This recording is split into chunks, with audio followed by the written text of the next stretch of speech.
tout le monde le sait, depuis 20 janvier dernier, l'État turc et le régime islamo-fasciste d'Erdogan a lancé une attaque d'ampleur contre les Kurdes d'Afrin, au nord de la Syrie. L'armée bombarde les villages d'Afrin sans distinction parmi la population civile. Cette offensive a déjà coûté la vie de plus de 200 civils, dont les femmes et les enfants. C'est un génocide qui est en train de se réaliser dans le canton d'Afrin par l'armée turque et des djihadistes, d'Al-Qaïda, Daesh et d'autres. Pour nous, ce n'est pas seulement une attaque contre les Kurdes, mais un nouveau souffle donné à Daesh.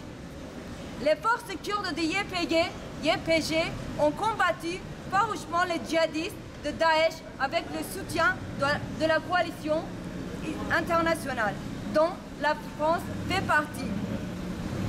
Ils nous ont protégés tous. N'oublions pas que ce sont ces mêmes djihadistes qui ont commis des attentats à travers l'Europe et plus particulièrement la France. Alors pourquoi nous ne pouvons pas oublier les sacrifices des Kurdes qui ont combattu pour notre sécurité au péril de leur vie? C'est pour cela que, en tant que plateforme de solidarité avec Afrin, nous ne restons pas silencieux face à ce génocide et nous nous mobilisons partout où nous pouvons. Cela pour faire réagir les autorités, institutions des pays européens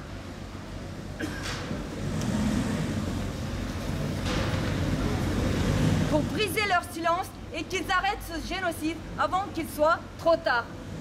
Ainsi, nous nous sommes rendus hier soir à la place Concorde, comme nous l'avons déjà fait à plusieurs reprises partout dans la capitale de Paris.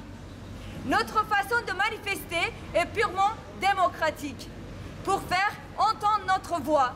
Cependant, les forces de l'ordre et les autorités, au lieu de comprendre nos inquiétudes, ont choisi la tension et nous faire taire.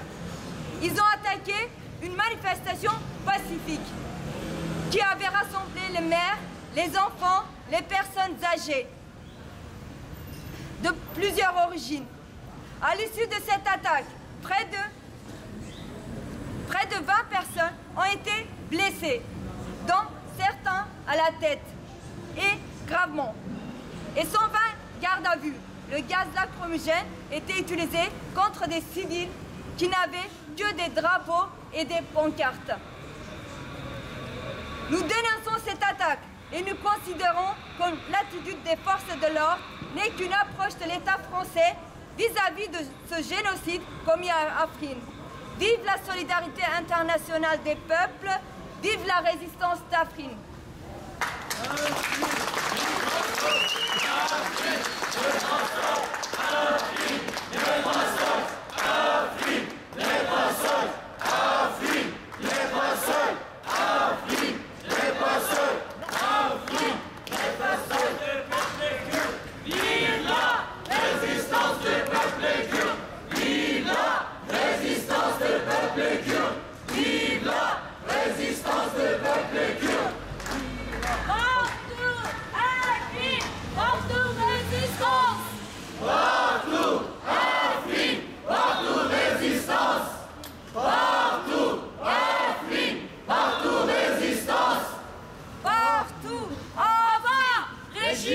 Fasciste en Turquie, Abat, régime fasciste en Turquie, Abat, régime fasciste en Turquie.